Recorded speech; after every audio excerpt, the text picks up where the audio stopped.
பாஜக ஆளக்கூடிய மாநிலங்களில் பாசிச ஒன்றிய பாஜக சக்திகள் செய்யக்கூடிய அட்டூழியம் நாளுக்கு நாள் அதிகமாயிட்டு இருக்கு.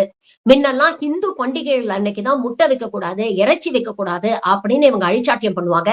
இப்போ இவங்க அடுத்த கட்டத்துக்கே போயிட்டாங்க. அதாவது ஒடிசாவுல கோரக்பூர் மாவட்டத்தில் குடியரசு தினத்துக்கு முட்டை மற்றும் இறைச்சி விற்கக்கூடாது அப்படின்னு அங்க இருக்கக்கூடிய மாவட்ட ஆட்சியர் தடை உத்தரவு பிறப்பித்திருக்கிறார்.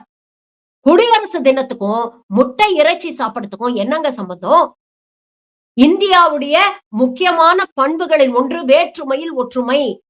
பல்வேறு மதத்தை, பல்வேறு கலாச்சாரத்தை சேர்ந்தவர்கள் ஒற்றுமையாக இருக்கக்கூடிய ஒரு மிகப்பெரிய ஜனநாயக நாடு அப்படிங்கிறது தான் இந்தியா.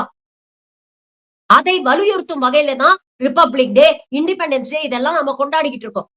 அப்படி இருக்கக்கூடிய காலகட்டத்துல ரிபப்ளிக் டே அப்படிங்கிற ஒரு நேஷனல் ஈவென்ட் அன்னைக்கு முட்டையும் இறைச்சியும் விற்க கூடாது அப்படின்னு உத்தரவு போடுறதுக்கு இவங்க யாரு?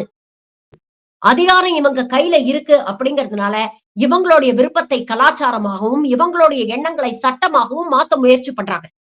இதெல்லாம் எங்க போய் முடிய போகுதுன்னே தெரியல.